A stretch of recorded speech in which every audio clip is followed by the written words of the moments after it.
Hello, everyone. Thanks for joining us today. I'm Dee Dee Laugesen, Executive Secretary for the Committee on the Present Danger China. We appreciate your interest in our weekly webinars in which we expose and analyze the Chinese Communist Party's unrestricted warfare against America and the help provided to the CCP in waging that warfare by captured U.S. elites.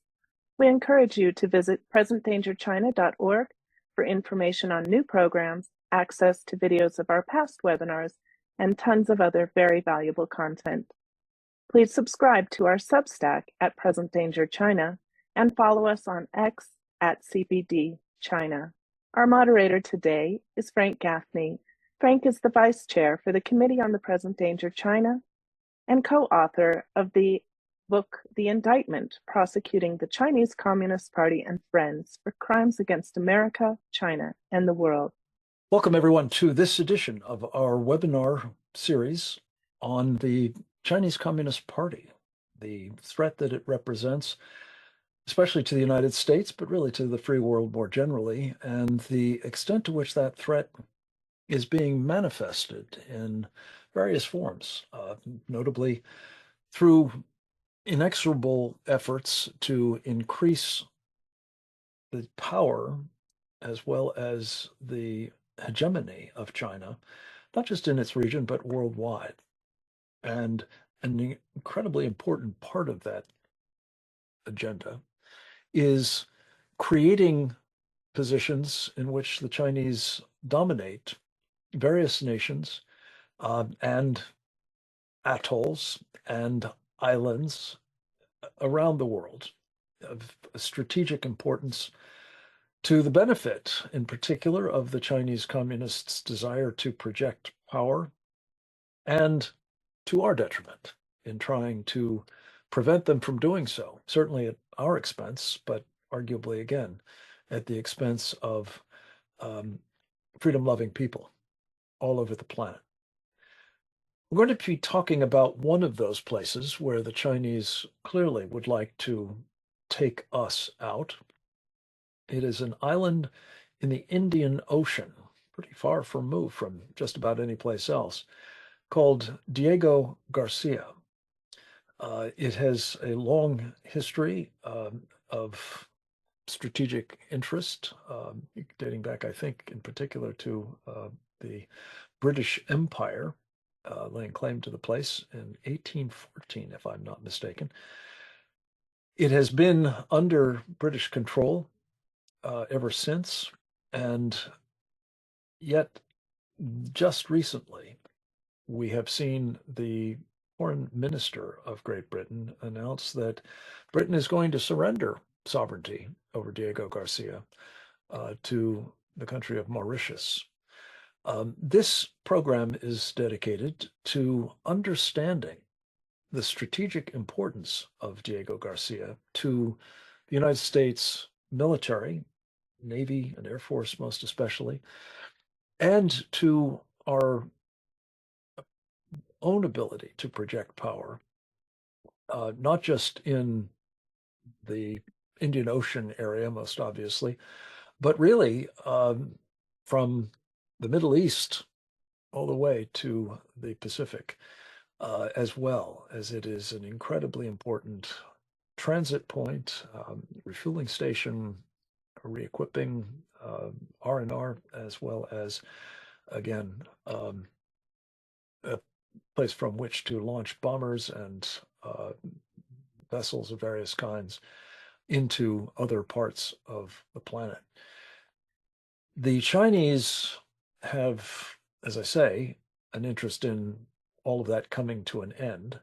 And one of the questions that we are going to explore with a distinguished panel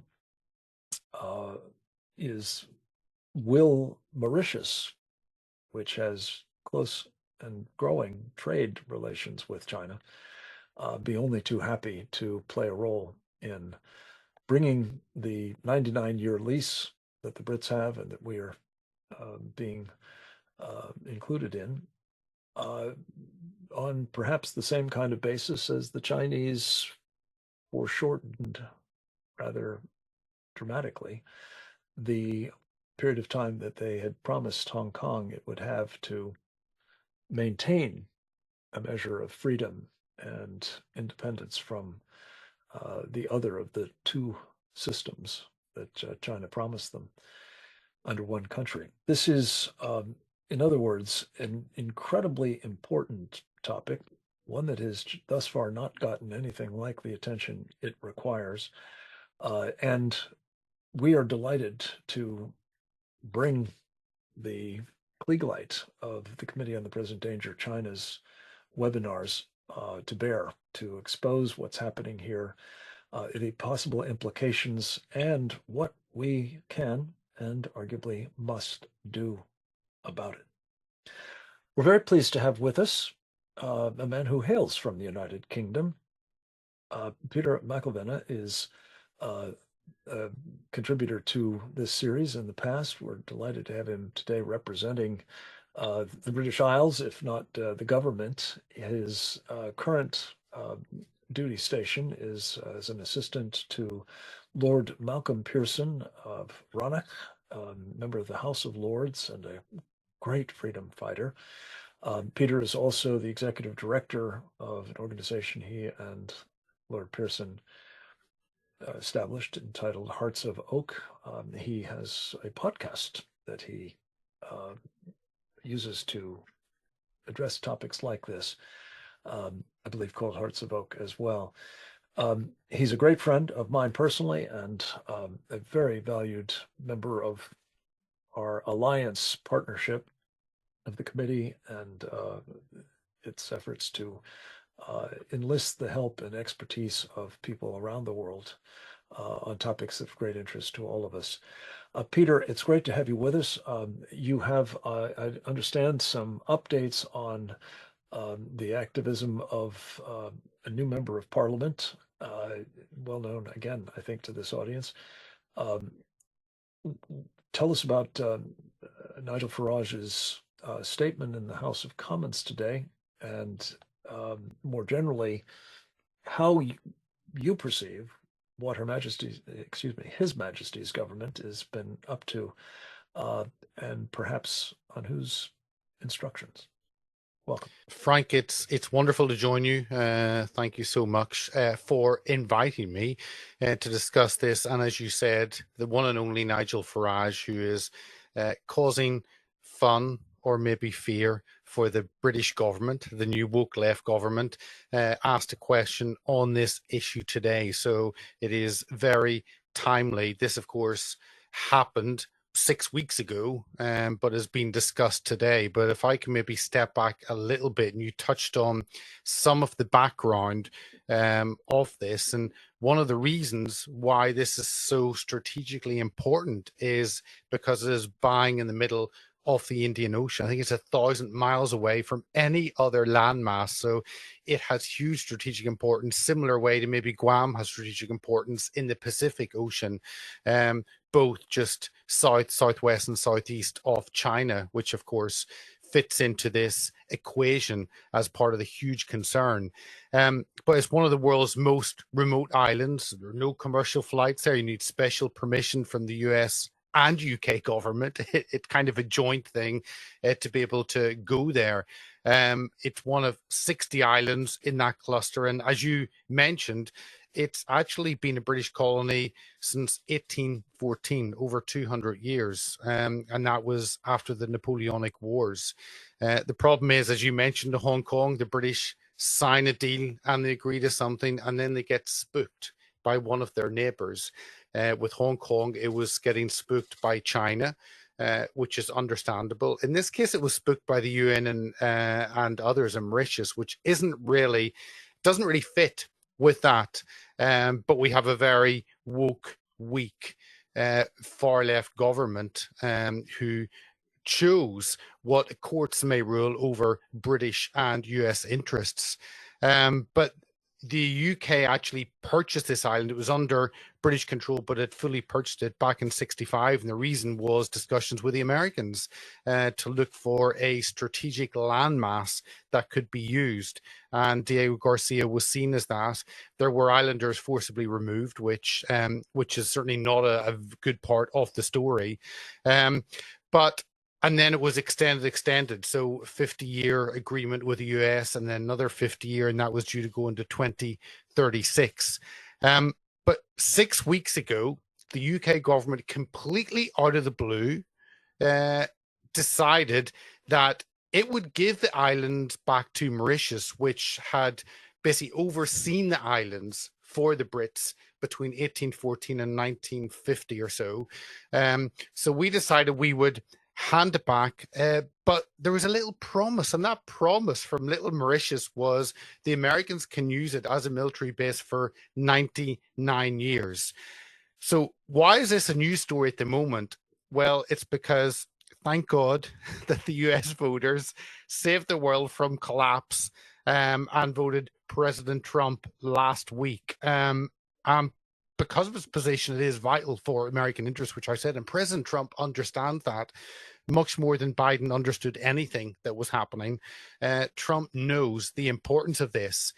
So today, Nigel Farage raised a question. He has obviously been, as you can imagine, in close conversations with the Trump team, and Nigel maybe was the person who highlighted this issue with the Trump administration and the danger of this and what was happening. So with Nigel, as I don't need to tell you, Frank, and the viewers, you've got a true ally, certainly over the next 4 years for President Trump. But he asked a question to ask the Secretary of State for Foreign and Commonwealth Development Affairs, and that's David Lammy. We'll touch on him later. He's not the sharpest tool in the box, but we'll get to him. And Nigel asked if he would make a statement on the transfer of sovereignty of the Chagos Islands to Mauritius.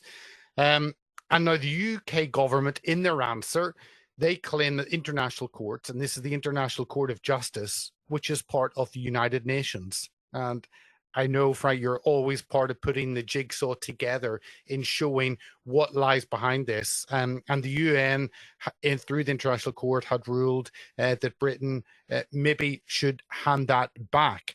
So on that, about the passing over of sovereignty, the British government said, well, we need to do this. We need to follow advice. We need to do what we are told, in effect, which shows how weak this government is.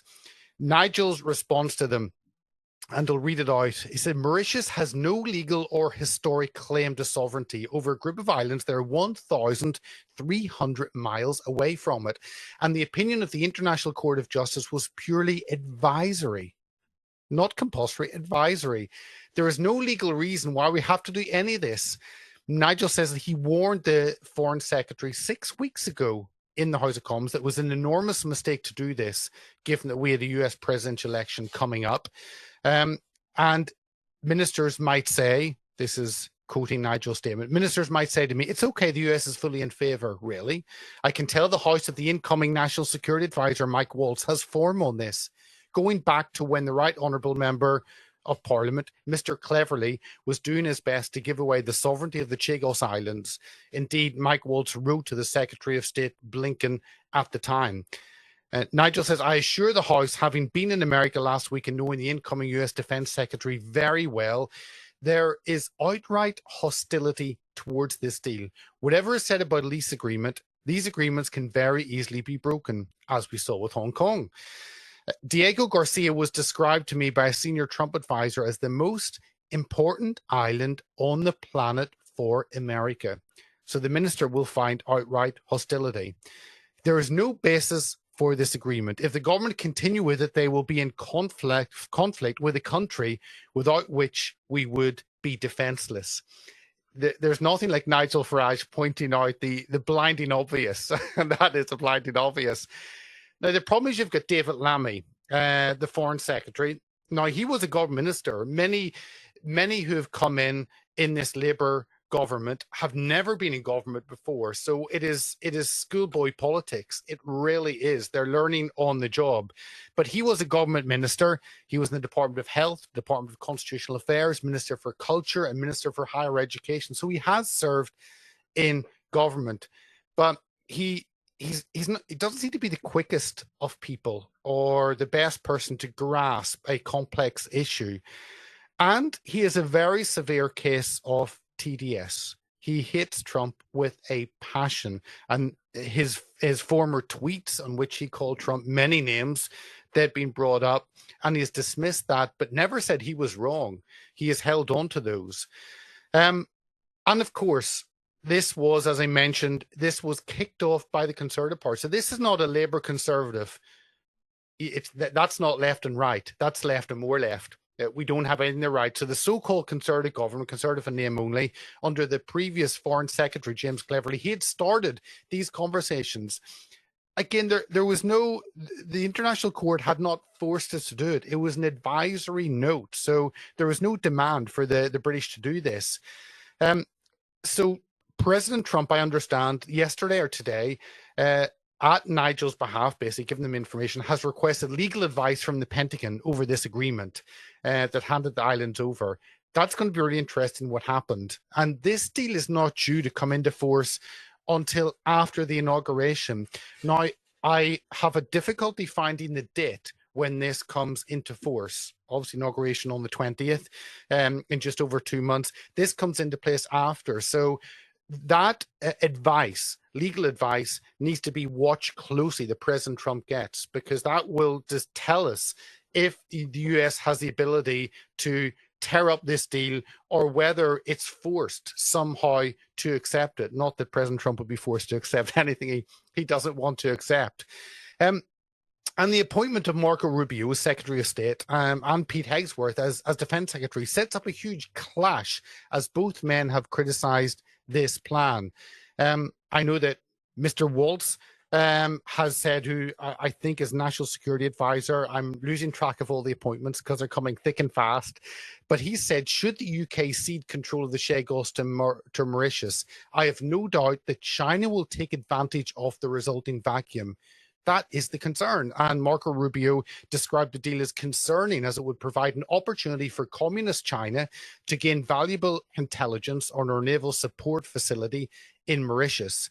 And of course, Elon Musk, who is the opposition to the British government and has gone toe-to-toe with Keir Starmer, the British Prime Minister, calling him two-tier Keir, he will be highlighting this as well.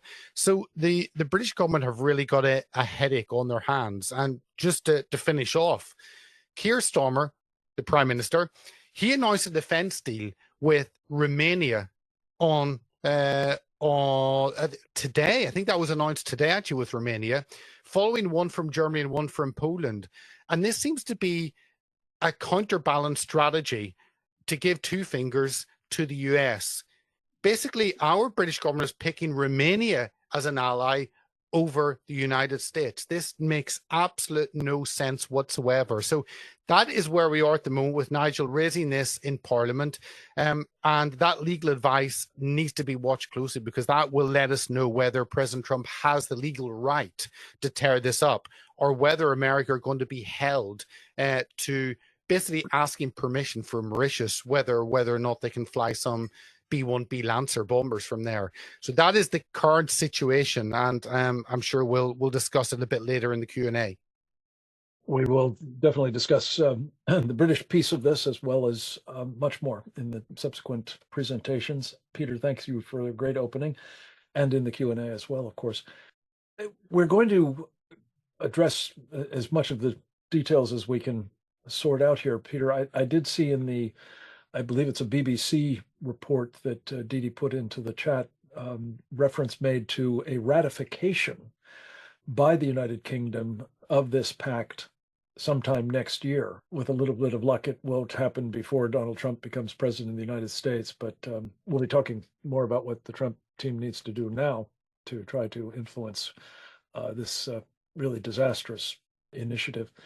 We're going to hear next from a very distinguished former naval officer, Captain James Fennell, again, one of our regulars in these programs, I'm very pleased to say, former Chief of Intelligence for the U.S. Pacific Fleet, a man with considerable experience in the movement of forces and monitoring them in and around Diego Garcia, and for that matter, throughout the Indo-Pacific region. He is a man who, among other things, is volubly contributing as a member of our committee on Present Danger China, as a co-author with Dr. Bradley Thayer of weekly essays in American Greatness, and not least in a book that he co-authored with Brad Thayer recently entitled Embracing Communist China, America's Greatest Strategic Failure. I had a chance to speak with Captain Fennell earlier this morning, and we taped a video for his contribution to this program. We're very grateful for him doing so. Let's go to it now.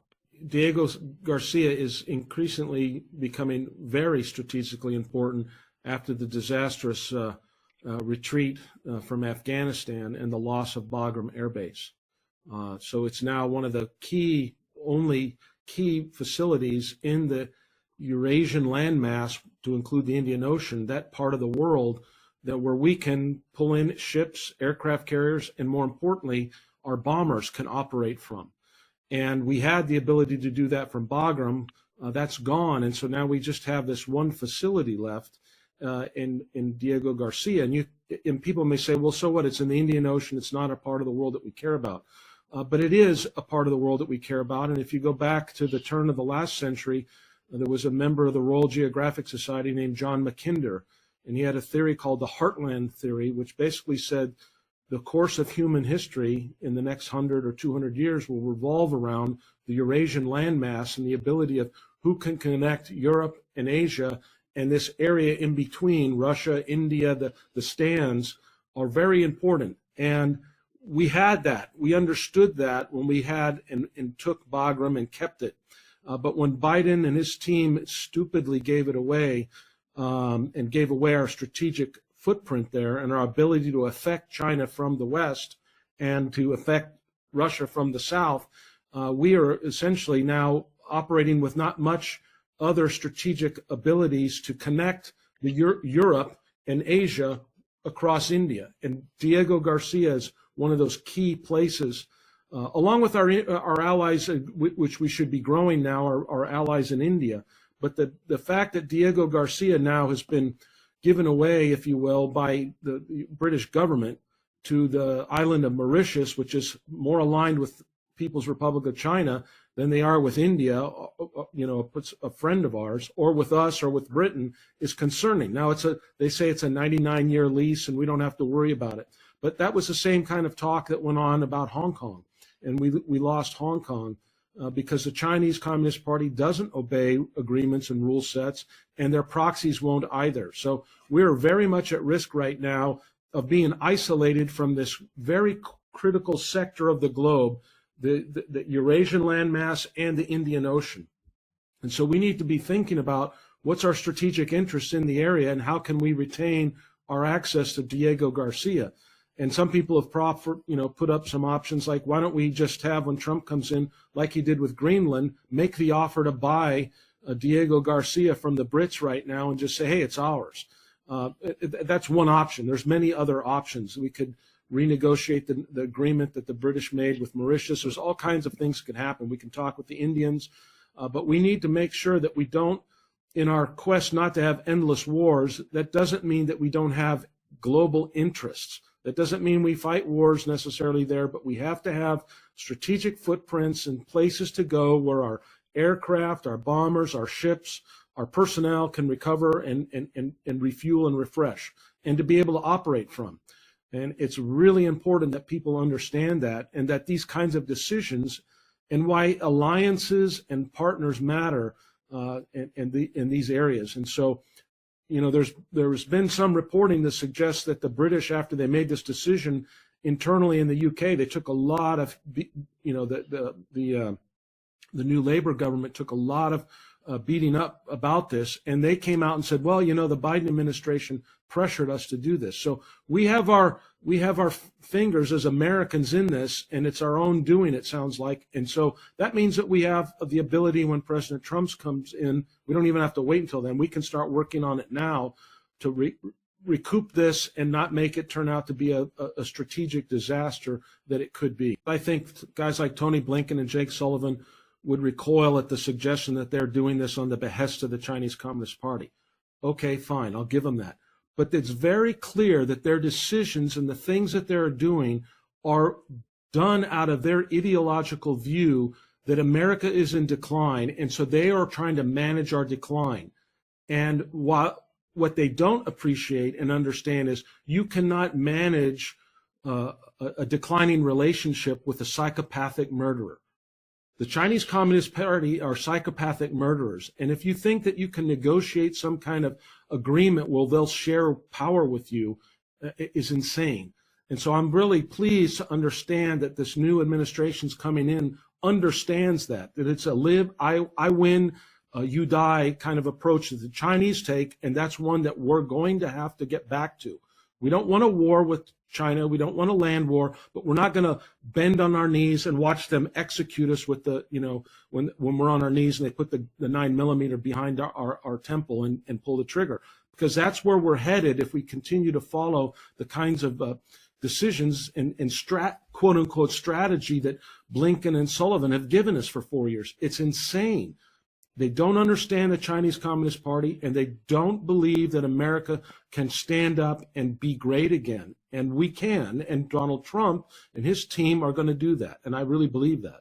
Captain Fennell, thank you so much for your participation in the program. As always, you've shed light on several aspects of this that we're going to want to examine with even greater care. We have a man with us, I believe, though I can't tell whether he has a video option or not, Dr. David Wormser, senior analyst with the Center for Security Policy, and a man with great and extensive experience in senior positions in the United States State Department, National Security Council, and the Office of the Vice President of the United States. He also happens to have been in the U.S. Navy Reserve, Lieutenant Commander in Naval Intelligence, and therefore brings a wealth of experience and insights to not only the question of the value of Diego Garcia to the Navy in the abstract, but especially as it relates to our ability to project power into the Middle East, which is his area of special expertise. We're delighted to have him with us. Dr. Wormser, I think I see you in the vehicle. That's great. Thank you for catching up with us under difficult circumstances. We're delighted to have you with us. We wanted you to help us understand just how important Diego Garcia is, well, to the Navy's operations writ large, and for that matter, the Air Force, but particularly as it bears on defending our interests and those of our allies and friends in the Middle East. Welcome, sir. Over to you. There's a number of different angles here. First of all, the more offensive side of this that is damaged by the potential loss of Diego agree to and whatever arrangement we come up with, who knows where we'll be in 4 years or 8 years. It's quite possible the pressures will build to go back on that agreement. Then we'll have a problem after having granted the ICC an advisory role here. Now it's almost preemptive surrender to the ICC. Britain didn't even have to surrender, but they kind of did. I can only imagine the pressures that could be in 4 years or 8 years or so forth. So we have to assume that there is a possibility that this will no longer be useful or usable for us in the future. Now, what would that entail? First of all, I remember back in 2001, we were operating out of, in Afghanistan, we were operating our war there out of Camp Snoopy, which is in Qatar. It's a smaller base. Al Udeid had not yet been established, which is now the CENTCOM base. And the whole point was to get in theater with smaller aircraft that you need to get into. like the C-130 Hercules transports and so forth, to land in war zones, you need to transfer stuff to these smaller aircraft. So we had to do that at Camp Snoop. Diego Garcia is a much better option for forward basing and still pretty far. So Iran and other enemies can't really effectively disrupt or threaten our operations in those areas. The second thing that I want to point to is what just happened. We deployed a half dozen or slightly more B-52s to Qatar, Al Udeid again, to threaten Iran. I don't think the Iranians took it very seriously, because B-52s are not the sort of aircraft you bring up into the theater. You put them there maybe for show, but the Iranians understood them for show because they're highly vulnerable. Again, the Iranians are within very short range of missiles, can take out those aircraft. Fortunately, the Israelis seem to have neutralized air defense in Iran, but B-52s don't neutralize air defense. You need other fighters to do that, which are why you have the forward bases. The B-52s, their point is to come in as heavy bombers from some distance. The whole point of B-52s and B-1Bs and B-2s are range. And so it doesn't make sense to forward deploy them 50 or 100 miles from target. They need to be deployed much further back for safety, for stability, and for strategic bombing. So there really is no alternative but further back basing of these sorts of aircraft from an offensive point of view. The Al Udeid, the forward bases are for the various shorter range aircraft that can do the sort of things the Israelis did, take out the air defense. But they're not going to be able to carry the heavy bombs, nor the payloads that are really necessary for a major war. A good example is the Israelis, not quite sure how they took out Nasrallah and his bunker in Beirut, but from what we hear, it was a multiple series of attacks or multiple series of bombs in a row. They could not carry the bunker buster bombs, even if they had them. They could not carry them on their own aircraft because the payload of one bunker buster bomb exceeds that of the F-15 or F-16s that are available, or frankly, a carrier-based aircraft. So at the end of the day, you really need a land base within strategic range of an area. We could launch from America, but that's such a long range, and 12, 14 hours away. It's much better to have a base much closer and have quicker turnaround time, leverage the geographic proximity, but still maintain the geographic distance to keep safety. Now, strategically, on a defensive level, we have lost the Red Sea as a major transit point. We've lost the Red Sea because the Houthis are working now with the Iranians, the Chinese, and Russians to create an alternative safe passage structure for sea lines of communications, and eventually will be able to compete with us, managing and providing safe passage for anybody who gives in to them and passes through the Red Sea. Whereas ships that do not pay homage to the Chinese dominance, to the Russian dominance, to the Iranian dominance, will have to go around the Horn of Africa. Not Horn of Africa. We'll have to go around the Cape of Good Hope. Well, to do that, though, if you're coming from Asia, now that takes you much closer to Diego Garcia again. So it's part of the overall plan, as far as I can see, to slowly bring the safety of the ocean and free passage within the ocean, sea line of communication, wrested from America's arms, which had been for over 100 some years since Alfred Zermahan, and then really the British for 400 years, ever since the defeat of the Armada. Essentially, the great Anglo-Saxon powers have provided freedom of navigation across the sea, which is essential to our way of life, which is essential to the modern economy, and so forth.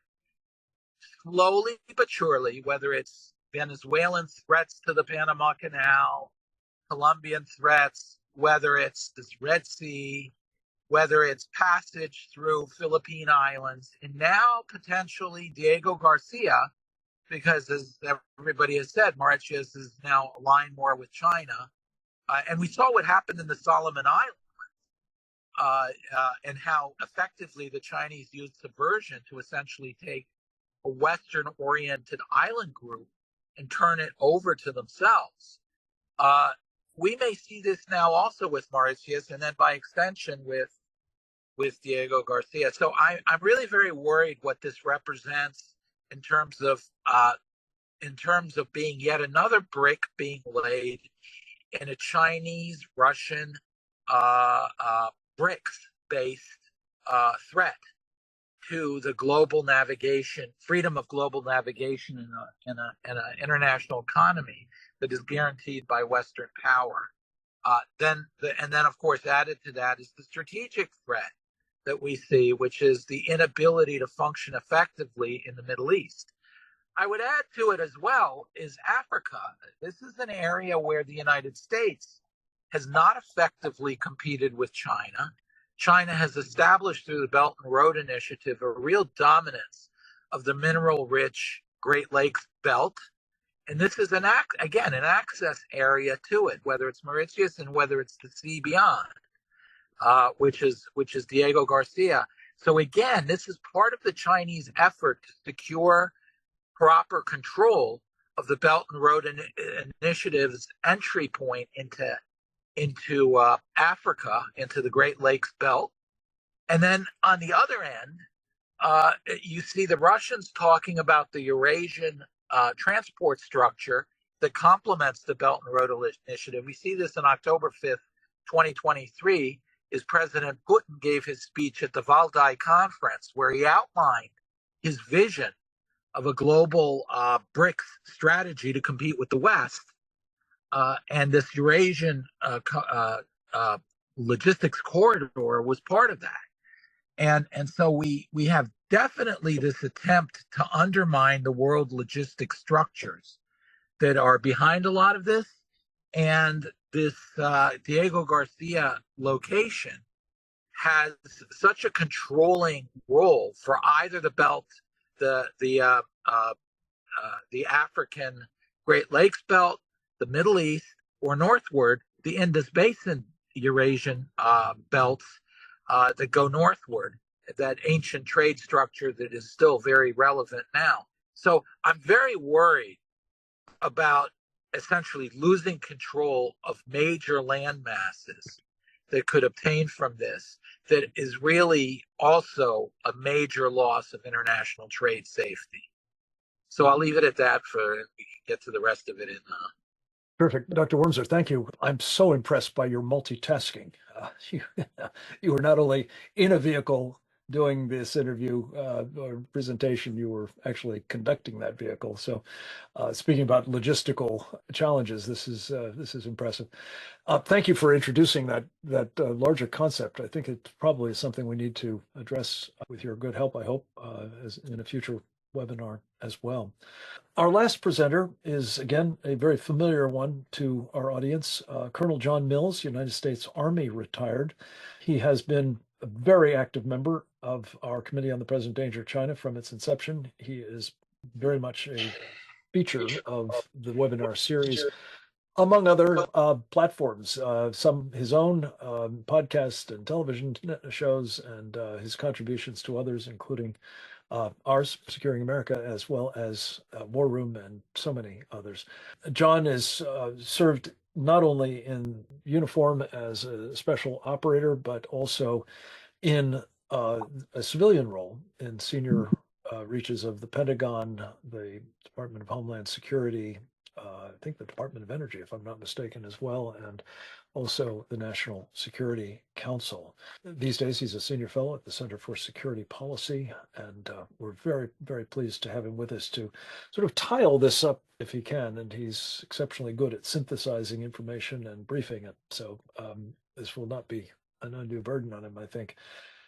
What must we do about this British deal with Mauritius and enable it thereby to become, or to remain, I should say, Diego Garcia, that is, an extremely important part, for reasons that have been mentioned by our other presenters, of America's deterrent posture, as well as its warfighting one. Colonel Mills, thank you very much for joining us again. The floor is yours, sir.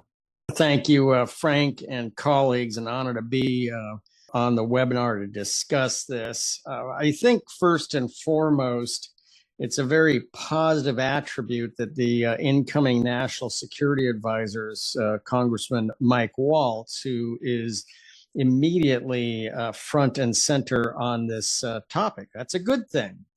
And we're going to talk about that a little bit more. But I also, this is a failure of the U.S. government, all instruments of national power, to make wise strategic decisions. Now, some of them are clearly, some of the personnel are bought off, corrupt, in the tank for the other team. But it's also just, this is something that has to be addressed and will be addressed as the Trump administration comes on board and addresses government effectiveness. This decision makes no sense, but that's no surprise.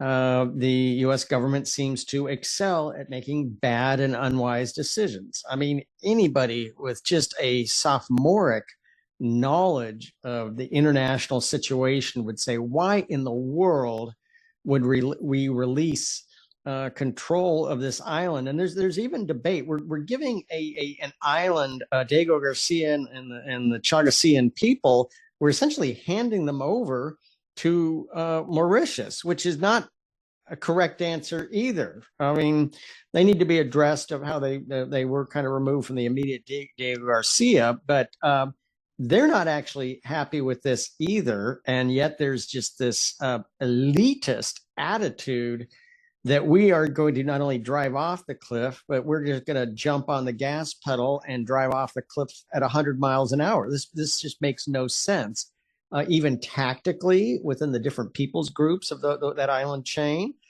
But it is a absolutely strategic outpost that actually enables the West, but at the time to generate and project force, but also keeps them out of being ensnared in land warfare. So this is double prizes. And it's clear that China is essentially the puppet master behind Mauritius. Now there's this 99-year lease, but yeah, how did that work out for the Hong Kongers? It didn't work out at all. This is ridiculous. It is clear, again, with anybody of a sophomoric geographic understanding, just look at China's establishment of a constellation of bases: Cambodia, Sri Lanka, Djibouti, a 10-minute drive across town from the American base camp, Kenya. So this is clear part of the strategic game of China to really outmaneuver, establish a strong constellation of bases. And also, India is not a fan of this, and India should be an ally. But again, the Obama, Biden, Harris team has just had nothing but detest for India for some bizarre reason. And so that's another issue. But the good news is Congressman Mike Waltz, who can come in as the National Security Advisor, no congressional confirmation needed, is all over this and understanding. But let's go back. It is a failure of State Department because, again, this is not, DOD does not lead the negotiations and advocacy of such matters. It's State Department. And State Department is, I'm being kind, passed out drunk in the gutter on topics like this. It's not only America last, it's not even America is even in the picture. It's just this, we're going to hand over something regardless of the facts. It makes no sense, but bought off, corrupt, incompetent. We're going to have to change the culture. And that's why the Department of Government Efficiency is going to be a good idea. It's going to look at right-sizing government and addressing non-sequiturs like this. But it's also the victory of O&M savings, operations and maintenance, because when the DOD does look at things like this, the first thing the generals, the existing cadre of generals, admirals, before we address that matter, when the Trump team is on board and can address wokeness inside generals and admirals and the career senior executives, it's the victory of O&M. Well, we don't really need this base anymore, and just look at all the operations and maintenance savings by really shutting this down and walking away from it. That is a really horrible way to look at things, and it's very non-strategic, and it's very unwise. And but they just, we don't need generals and admirals managing the O&M budget. A sharp GS 13 or 14 can do a better job than a general or an admiral managing the noodling with the O&M budget. And again, we have to look at the strategic nature, but it also reminds me of the saga of Lajes Field in the middle of the Atlantic. It's a Portuguese island in the Azores, island grouping that has been extremely strategic for America in so many ways. But starting about 2010, again, that the tyranny of the O&M, it's like, peace dividend, we don't really need it. The war on terror is winding down. Why do we have this base? It's nothing but additional O&M that Air Force has to eat.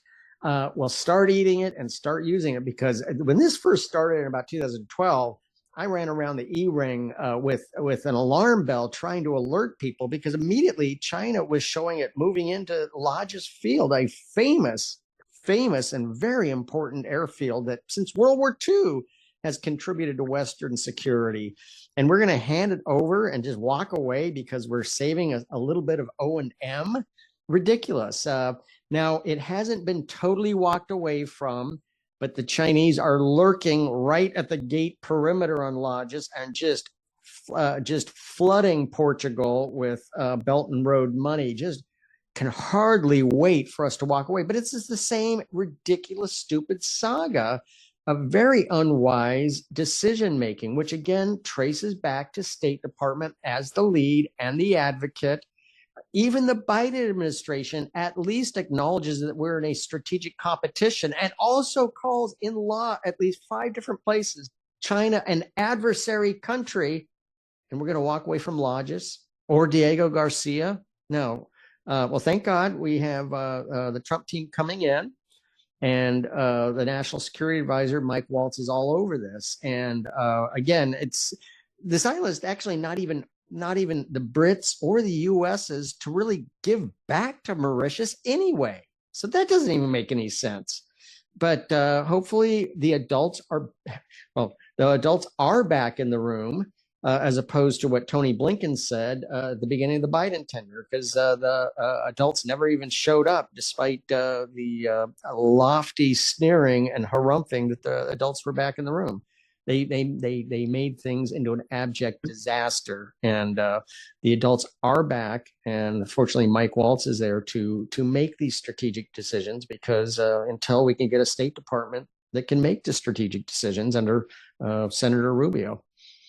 Colonel, thank you so much. This is an incredibly important rounding out of what we've discussed with our previous colleagues, and sets the stage for some important questions. One of which is whether it's the Solomon Islands, whether it's Bagram, whether it's Diego Garcia, whether it's Lajes, we're talking about essentially irreplaceable facilities and assets that, in some cases, notably the Solomons, very considerable amount of American blood has been shed to liberate from people who took it over previously. That would be the Japanese Empire, of course. Just, I would ask each of you sort of to reflect on the matter historically. Have we learned nothing from hard previous experience? And most especially, I guess, do you think that the Trump team, Mike Waltz, the new National Security Advisor, seems to be a perfect example of this, but that they've got a deeper appreciation for these realities, and not just with respect, hopefully, to Diego Garcia, but that they are prepared, in fact, to interject quite directly to try to reverse some of the facts on the ground as they exist at the moment? Who would like to go first? John, do you want to start? You Addressing causal factors, not symptoms. It is just this unbelievable geographic and strategic illiteracy at the Foreign Service Institute on Route 50 in Fairfax County that is supposed to be training our top people, our best and brightest in right-minded thinking to assert American interests. Yet again, I'm not trying to be funny or glib. I would not be surprised if few, if any, could even point to Diego Garcia on a map. Now, they always talk about these things in very abstract terms. Okay, point to Lodges Field on a map. Nobody could do it. Point to Diego Garcia on a map. You might get some. Point where? The Solomon Island. I mean, it's this shocking geographic illiteracy that undermines strategic clarity of thought, and it has to be addressed. And that's why the Department of Government Efficiencies is going to be great on this, because this is we got to get, if people are going to take a government salary, they need to be right-minded and thinking in the best interest of the American people, not what can they possibly rip off from the American people and give to somebody else. This is ridiculous. And I mean, this is just a case study in wise retention of strategic real estate. Of course, making sure the Chagosians are generously compensated for this, but not giving it back to Mauritius, who is really has the puppet strings being pulled by China. This is just malpractice of statecraft. Let me just put the question to you, Dave Wormser, in a little bit different way. You've obviously tracked closely things like the surrender of Bagram and now this. What do you think of the theory that I put to Captain Fennell, that there's actually malevolent purpose here? It's not just, as one of our audience members put it, we're watching the managed decline of America vis-a-vis China, but actually the accelerating of that decline by deliberate policy steps like these. It's difficult to come to terms with. You're right. It doesn't look like a managed decline as much as it's a initiated decline or a propelled decline. When you look at the way we've treated Saudi Arabia and Yemen, the Israelis with all their wars over the last year, there seems to be not a strategic illiteracy, although that is, I agree with General Mills that this has been a function of the State Department for many years, is to be strategically illiterate and do horrible things, and this really has to be investigated. But I think with this particular crew, it is not just strategic illiteracy, it is strategic self-inflicted defeat. They are engaging in activities that reject the very idea, the very validity of a Western country having a strategic plan for preservation of its interests, or let alone victory. Neither managing conflict to maintain their interests, let alone actually navigating a conflict toward increasing your interests or winning in a war or so forth. Yeah, so this concept. This constant pressure to strategically defeat yourself, to show yourself.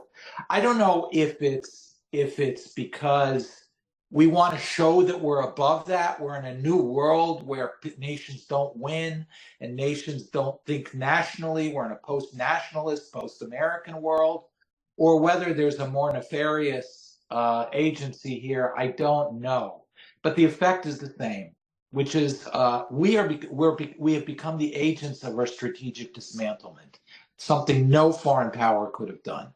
I couldn't agree more.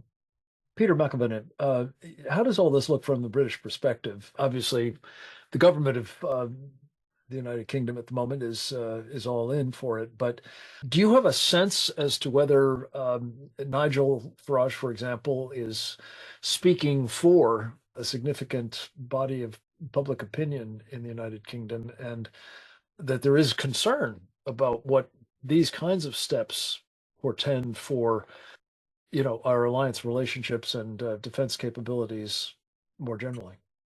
Nigel, of course, is sadly only one of 5 MPs for reform. Labour have got a huge majority, and that is woe on the British people for electing such a horrendous government. So we have got to suffer that for the next 4.5 years. But there was concern whenever this came through. There was concern because obviously there was a US election coming up. There was concern, what is the rush to push this through? This can be waited for a while. I think the ICJ ruling was a couple of years ago. Of course, negotiations have continued on that, but it was not a priority. I mean, there are so many other issues in the UK, our economic utter mess. Our military is on its knees. We have a health system, which is dire, et cetera, et cetera, et cetera. And our debt burden is going up. So there are so many other bread and butter issues that the UK government really have said they will deal with. And then they do this as a left field policy decision that doesn't really make sense. And although it was started by the Conservative government, that didn't mean Labour government had to rubber stamp it immediately. And common sense would have meant that you held off on this.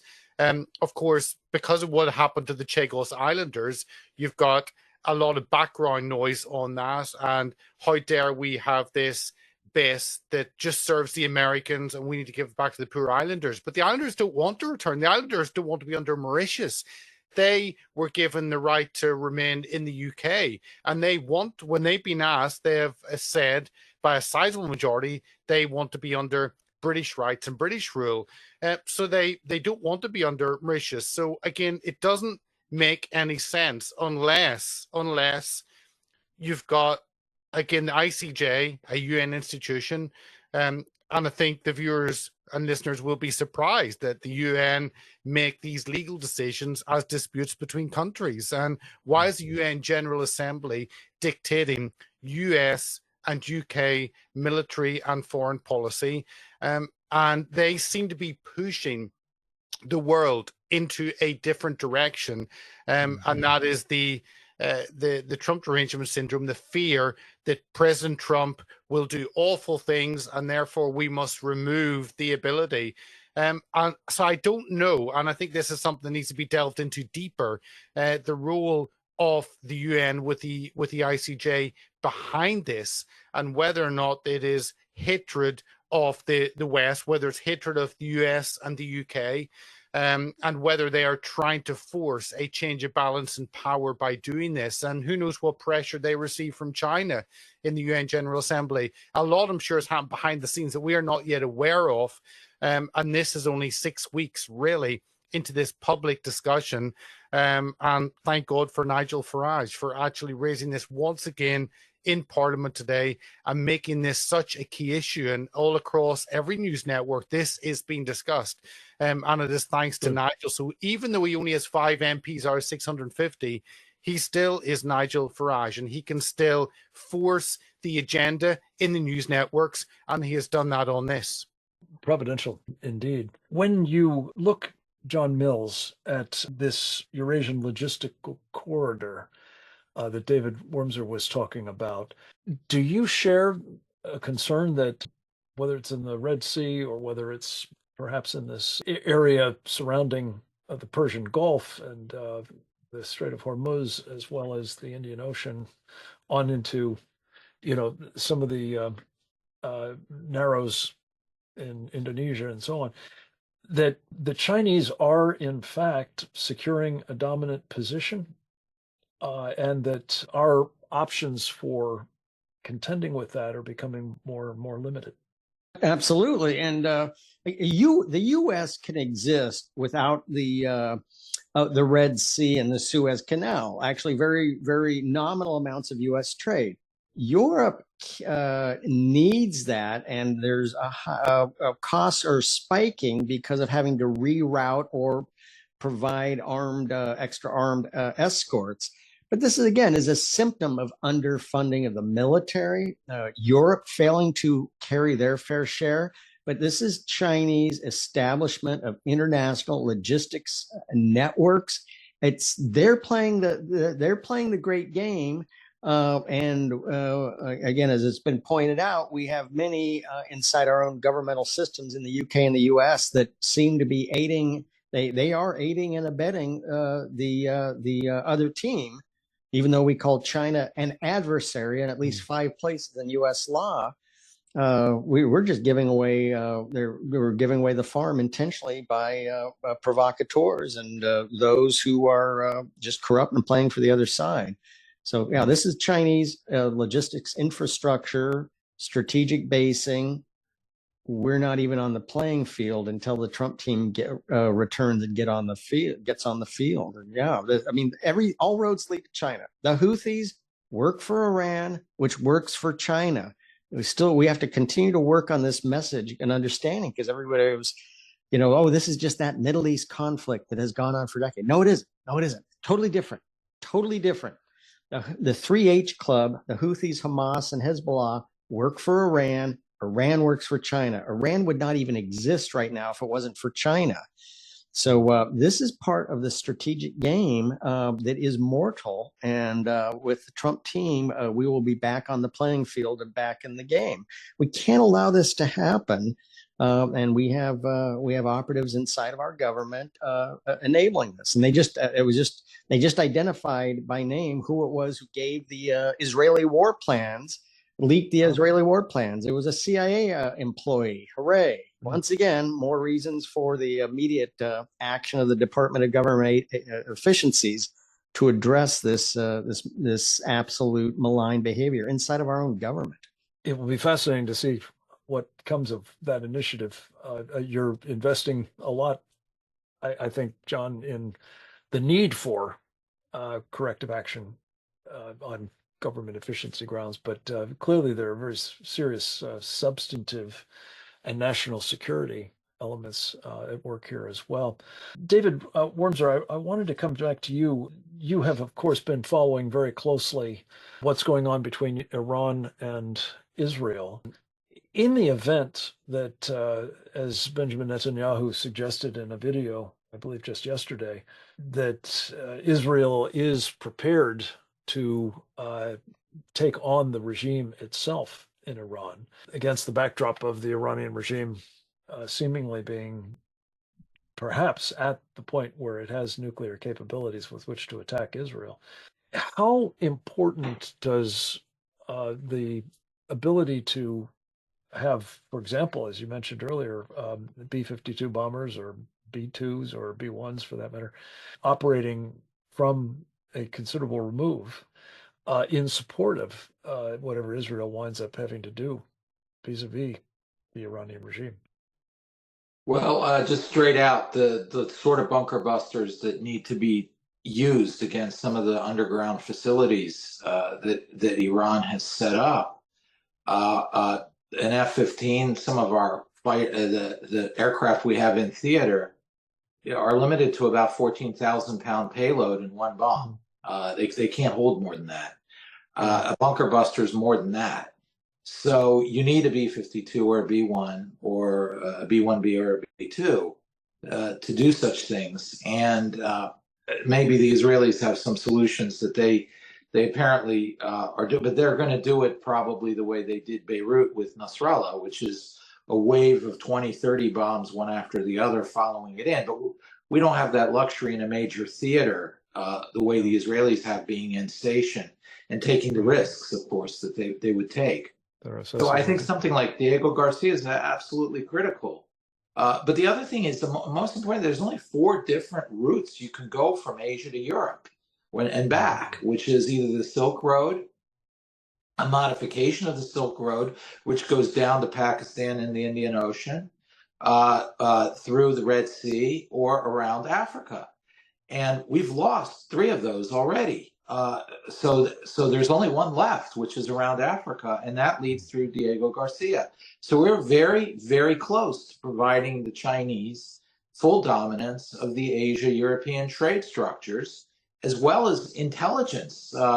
It's not that the Chinese would use Diego Garcia to bomb our ships the way the Houthis are, but you could see the belt of, you could see the activities of the Wagner Group in Africa the Iranians in Africa, to turn some of the littoral states in Africa into another Houthi threat that then can start threatening our ships going between Diego Garcia and the African coast. And then all of a sudden you've got that trade route cut.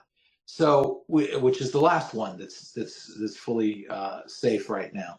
So the long-term threat of this, both in terms of our ability to act and do against the Iranian nuclear program or anybody else in the region who buries and protects and hardens their targets, which require B-52s, and as well as our strategic navigation. That's all critical at this point. When you look at the British government at the moment, and you described its strength, parliamentary wise, I guess you'd say, if the Trump administration does weigh in, maybe even before it becomes formally the Trump administration, and some of this has been happening, I gather, in part, presumably because Nigel Farage was down in Mar-a-Lago last week, I believe, talking this up.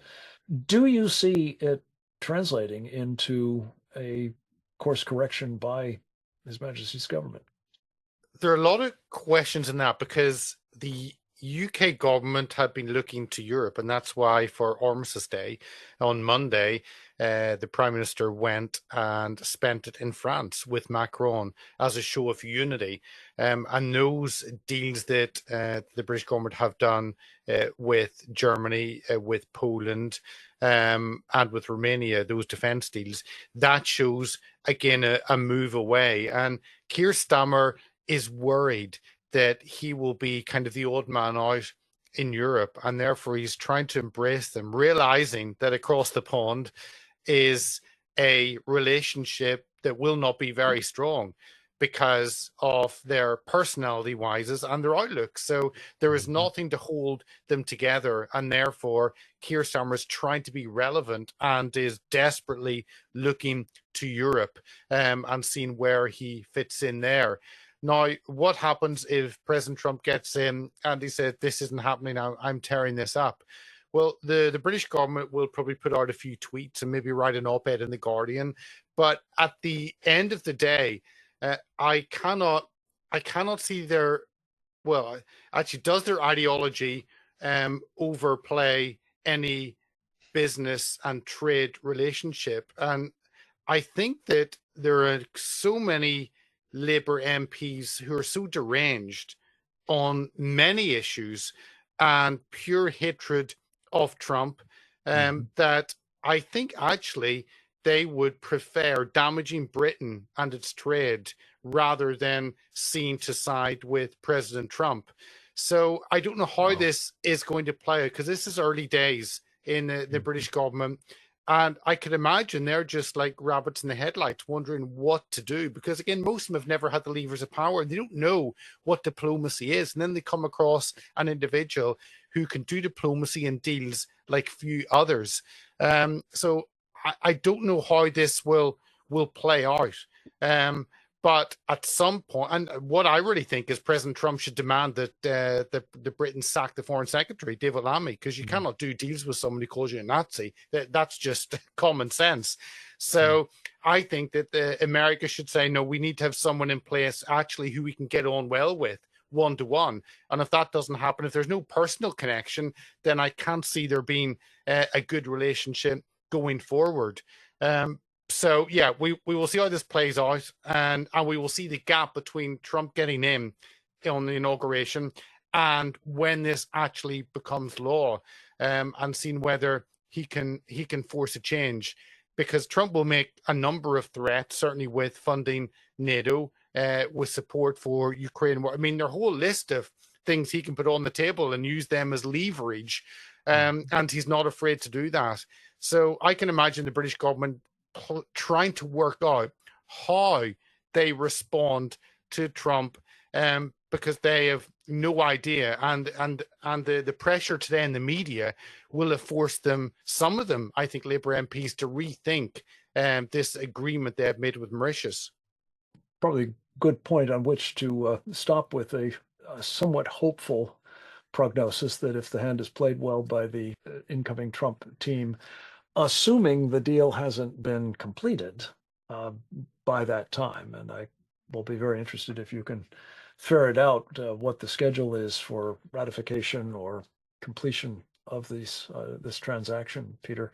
But it's certainly a moment when, as we have been talking about in successive programs, the need for a more robust posture on the part of the United States vis-a-vis the Chinese Communist Party and those who enable it, by the way. Again, as I said at the outset, those enemies, foreign and domestic, takes center stage, really. And this particular small island in a huge body of water is just one example of the kinds of momentous decisions that will be awaiting the Trump administration. We hope will be awaiting, and that we will see indeed corrective action taken in our interests as well as those of Great Britain, and I would argue the free world more generally. I want to thank each of our speakers for this particular program. As ever, they have acquitted themselves admirably. We have been, I think, privileged to see them describing both the larger issues involved, as well as the kinds of choices that, thanks be to God, and I want to emphasize that I do believe we have the opportunity to make course corrections as truly a providential thing, made possible by the miraculous election last week. So Peter McIlvena, Captain James Fennell, David Wormser, and of course, John Mills, thank you for your time today, for your insights, for your expertise, and for what I know will be your help in trying to make sure that that course correction in this very microcosmic example and across the broader stage of what the Chinese Communist Party is up to, the threat it represents to us, and what we must do about it, will be made as impactful as we need it to be, and hopefully as effective as soon as possible as well. God bless you all. I'm going to turn the program back over to Didi Laugesen with my thanks to her and to Oleg Atbashian, our tremendous technical support team, for making all of these programs possible. God bless you too. Thank you, Frank. And thanks to all of you for being here today.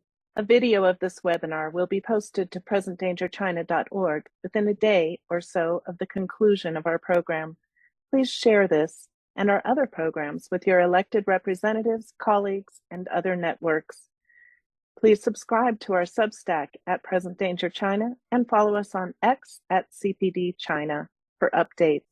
Join us again next week for another installment of our Committee on the Present Danger China webinar series on the CCP's unrestricted warfare against America and the free world, and how CCP captured elites betray the USA.